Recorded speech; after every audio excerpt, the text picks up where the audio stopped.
Hello YouTube. Bon, nous y est. Faut bien commencer, hein. On est le 15 mars 2025.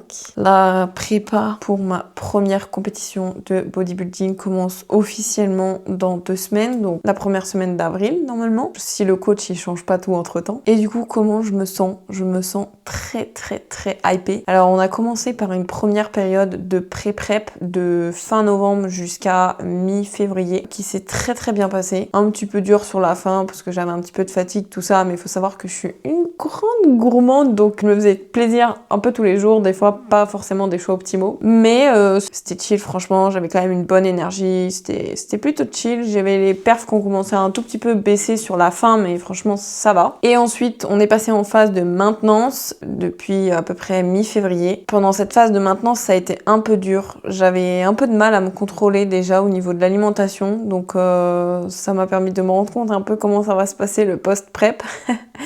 Et ça a bien duré pendant un mois où j'ai eu du mal à me réguler, j'avais tout le temps, enfin j'avais faim et j'arrivais pas à m'arrêter, j'allais piquer dans les placards et tout, donc bon, pas ouf, bon ça m'a pas fait reprendre trop de kilos parce que c'était quand même la plupart du temps dans mes cales, mais c'était pas top quoi. J'étais pas trop fière de moi. Et du coup ça me faisait un peu peur pour la suite. Je me disais mince, est-ce que je vais réussir à me réguler pour la prep, tout ça. Donc bon, après là on a eu quelques petites vacances, on a eu quelques jours où vraiment je me suis permise de me mettre un peu en off. Donc forcément j'ai repris un petit peu de poids, du coup faut savoir que moi je suis partie de base à 66 kilos et la pré-prep m'a permis de descendre à, en moyenne semaine le plus bas c'était 60,2 et là je suis en moyenne à peu près à 61, entre 61,5 et 61,9, enfin ça dépend, après là je sors d'une période de menstruation donc forcément c'est un peu biaisé, mais si j'aurais bien aimé rester aux alentours des 60-60,5, vraiment je me sens bien. Là, dès que je reprends un peu plus, direct, je sens les cheveux qui reviennent, les poignées d'amour et tout, donc c'est un peu désagréable. Et donc c'est pour ça que j'ai vraiment hâte de commencer la prep, parce que du coup là, au niveau de l'alimentation, ça se passe mieux, je suis quand même beaucoup plus régulée. Et donc j'ai hâte. Pourquoi je me suis lancée dans le bodybuilding? Tout simplement parce que ça fait bientôt 4 ans et demi que je fais de la musculation, et on va dire à peu près 2 ans très sérieusement. Je suis suivie depuis 3 ans, mais suivie avec la bonne personne, le bon coach, Romain The Goat, depuis novembre 2024. Et on va dire que c'est vraiment depuis novembre 2024 où j'ai mis la muscu en priorité dans ma vie, même si ça l'était déjà avant. Et j'étais pas assez bien encadrée pour vraiment bien m'entraîner et vraiment bien progresser. Donc là, cette dernière année, ça m'a permis de progresser. Et j'avais envie de voir un petit peu où est-ce que mon corps, jusqu'où je pouvais le pousser en termes de sèche, parce que c'est bien d'être musclé, mais maintenant j'ai envie vraiment de connaître ma définition musculaire réelle, sans une masse de gras.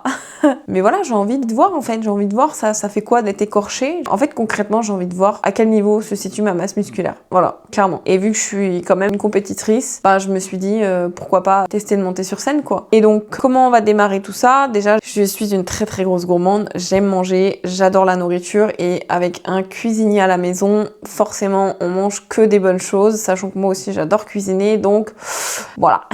Pour mieux aborder tout ça, je me suis lancé un challenge d'arrêter le sucre raffiné. Ça me permettra de manger plus de fibres. Je pense que j'aurai moins d'envie aussi à vouloir craquer pour certaines choses. Donc je pense que ça peut aider. Et j'aurai aussi moins de choix, enfin du moins sur le début de ma prep, parce que pour l'instant je vais encore moi-même contrôler mon alimentation, bien que ce sera le coach qui choisit le nombre de calories totales. Mais ça me permettra de faire des choix un peu plus smart que j'ai pu faire pendant la pré-prep, à vouloir par exemple manger de la galette des rois à 1300 calories sur la journée et devoir économiser 630 calories pour manger une part de galette des rois. Voilà. Et donc à partir de demain, donc lundi 16 mars 2026, j'ai décidé de ne plus manger de sucre raffiné. Donc vraiment je vais prendre que du sucre naturel et du sucre genre un peu tout ce qui va être sirop d'agave, miel. Voilà, j'ai envie de voir un petit peu comment le corps réagit et est-ce que finalement c'est intéressant pour moi en termes de qualité de peau, en termes de voilà changement physique et tout. Après on n'est pas des grands consommateurs de produits transformés de manière générale, donc il n'y aura pas de perte de poids excessive parce que de toute façon tout tout ce qu'on mange, tout est contrôlé, tout est quantifié, tout ça. Mais je pense que par rapport à l'environnement dans lequel je peux me préparer pour commencer cette prep, je pense que ça peut être quand même intéressant de tester ça. Et deuxième chose à mettre en place, c'est bien évidemment le début de la prépa. Le début de la prépa qui commence normalement début avril, avec un départ en vacances quasiment